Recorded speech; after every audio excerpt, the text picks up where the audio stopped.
പ്രിയമുള്ള മോമിനികളെ, നമ്മുടെ ഈ പരിപാടിക്ക് ഇവിടെ എത്തിച്ചേർന്ന നമ്മുടെ കൊണ്ടൂർക്കര കേന്ദ്ര മസ്ജിദ് ഖത്തീബ്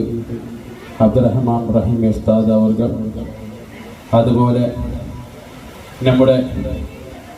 തഖ്വ മസ്ജിദിൻ്റെ ഒരുപാട് കാലം ഇവിടെ ജോലി ചെയ്യുന്ന നമ്മുടെ സദർ ഫൈസാനി ഉസ്താദ്, അതുപോലെ നമ്മുടെ ഹസൻ ഫാദിലി ഉസ്താദ് അവർ, എൻ്റെ ബാക്കിലിരിക്കുന്ന കാരണന്മാരെ, മുന്നിലിരിക്കുന്ന സഹോദരന്മാരെ, ഉമ്മമാരെ, ഉപ്പമാരെ, പിഞ്ചുമക്കളെ,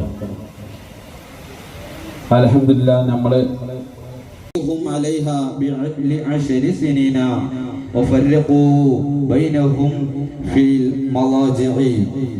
പ്രിയപ്പെട്ട മുഅ്മിനീങ്ങളെ, നബി സല്ലല്ലാഹു അലൈഹി വസല്ലമ തങ്ങൾ പഠിപ്പിക്കുന്നത് വളരെ വ്യക്തമാണ്. കുട്ടികളെ